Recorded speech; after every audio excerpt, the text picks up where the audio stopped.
Let's talk about this tight end room here on Canadian Cock Talk for our next position breakdown. Yes, I could be talking about the wide receivers right now, but I'm going to save that for next Tuesday. I think that that's the position with the most question marks and the most concern. And I just want to look at this tight ends group first because I look at this group of guys that I have in front of me right now, and I see a bunch of really solid guys. Now, I wouldn't say that this room is as strong as, let's say, the running back room for the Gamecocks, but this is a room where you're definitely not going to look at the end of the season and say that everything bad happened because of our tight ends room. I don't think that the tight ends will cost us some big games this season. I look at the guys that we have here, and I see really solid guys. And not to say that we're going to cost any big games this year. I think that the program is definitely trending in the right direction. If you look at what we've seen from the media and everything and how Shane Beamer's interacting with the guys. Now, again, we're probably only seeing the good stuff, but seeing anything and only seeing the good is better than seeing nothing, in my opinion. So just to see, it's reassuring for fans just to see that the program is headed in the right direction, is on the up and up. But let's talk about this tight ends group, starting off with none other than Nick Muse. Nick Muse, I think, is a huge key factor in coming back for the Gamecocks this season. He's just been a very solid guy for the years that we've had him in South Carolina. You look at last year, he had his best game ever against Georgia later on in the season. He had like 120, 130 yards. He caught his first touchdown in that game. But you look at just all the games throughout his career, he's just been Mr. Reliable. He's just been a guy who's been able to hit up the seam. He's been a good run blocker, pass blocker, whatever you want to call it. Nick Muse, although many might overlook how big it is that he's coming back, I think it's a pretty big move and something that Gamecock fans should be excited for. Yes, I wouldn't say he's Hayden Hurst. He's not Hayden Hurst as we had a couple years ago. Hayden Hurst was a first-round draft pick. He was an amazing tight end. No disrespect to Nick Muse, though. Like, he is a really solid, reliable guy, and I think a key part of what this Gamecocks offense will be this season.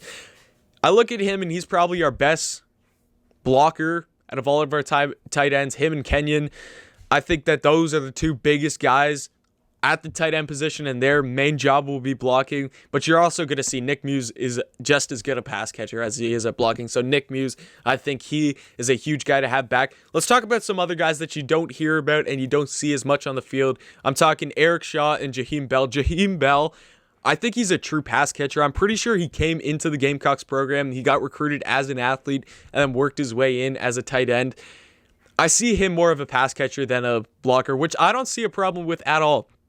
You need it all. When you have a tight end who is a serious pass catcher, as you saw in Kyle Pitts. Now, I'm not comparing Jaheem Bell to Kyle Pitts at all yet. He's still got a lot to prove, but I'm just saying, when you have an offensive weapon that is not a wide receiver or a running back, such as a tight end that constantly draws attention, that is key enabling to open up the defense and create plays for your wide receiver and running back. When you can get, like, look at teams like, I know I'm talking NFL here, but the Kansas City Chiefs, you look at the San Francisco 49ers, George Kittle and Travis Kelce draw so much attention constantly.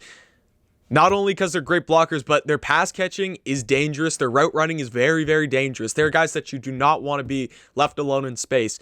So when you get a pass catcher, like I think Jaheim Bell could have been, we barely saw him this season. I think he didn't get his first reception to the Ole Miss game.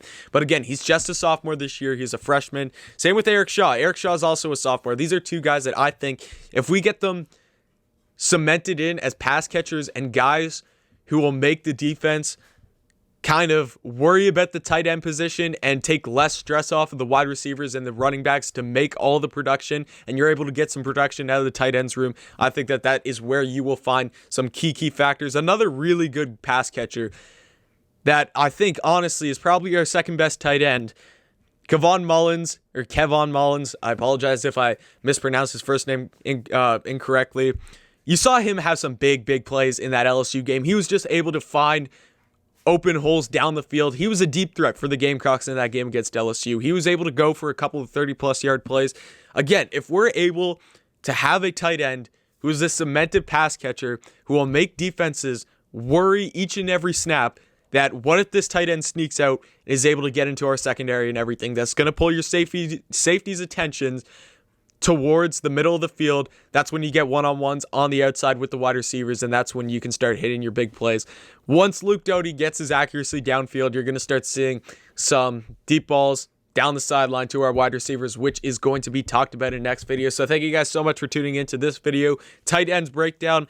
It continues. We go wide receiver, and then we head into defense. And after defense, I'm just going to go through special teams, talk about all those guys at once. So thank you guys so much for tuning in, and definitely come back next time.